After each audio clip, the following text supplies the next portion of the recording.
What if I told you that hiring an H-1B worker could now cost as much as a new luxury car? That's right. Starting September 21st, 2025, U.S. employers will face a $100,000 government fee for new H-1B petitions filed abroad. But here's the big question. Who really pays the fee?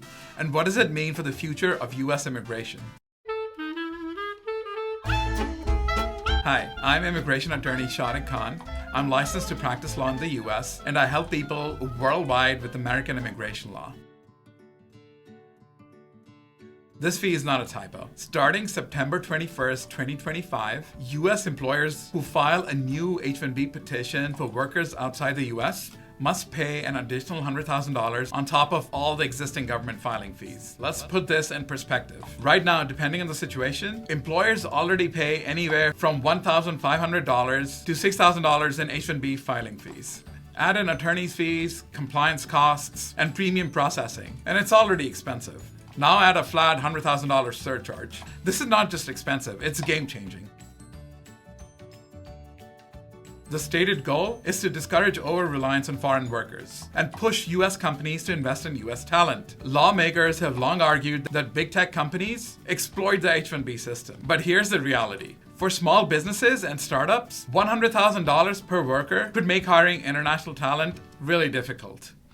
So while the law was pitched as a way to level the playing field, in practice, it might tilt the playing field towards big companies, the very players it's supposed to regulate. This is the $100,000 question. By law, the employer must pay the fees. The regulations around H-1B petitions are clear. Employers cannot pass government fees to employees. And this includes this new surcharge. So technically, workers are not supposed to pay a dime. But here's the catch. Employers can, and often do, structure compensation packages differently to offset costs. For example, they may offer lower salaries to balance out the $100,000. They may also reduce perks, like relocation packages or signing bonuses. Or startups may simply stop hiring abroad altogether. So even if the check is written by the employer, the real impact trickles down to international workers in the form of fewer opportunities and fewer offers. This is where the fee hits the hardest. Imagine a startup in Dallas or San Francisco.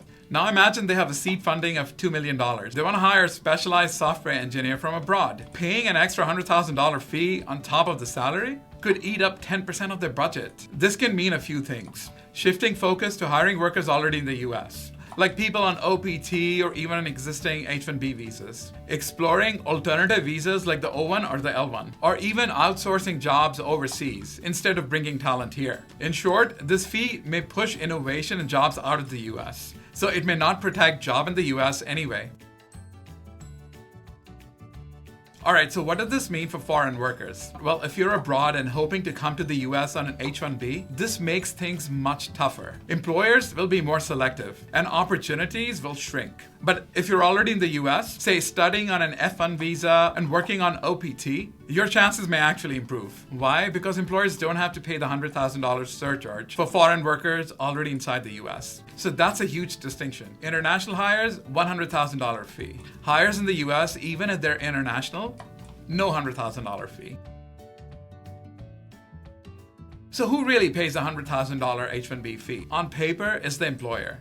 In practice, the burden will fall on startups or even foreign workers through fewer opportunities, lower salaries, or jobs moving overseas. This is a seismic shift in US immigration policy, and its ripple effects will be felt for years if it continues. Alright, so here's a question for you. Will this fee really protect American workers, or will it just make it harder for startups to innovate? Drop your thoughts in the comments below. I'd love to hear your perspective. I'm Sharaque Khan, the South Asian attorney, and I'll keep you informed on everything immigration law. See you next time.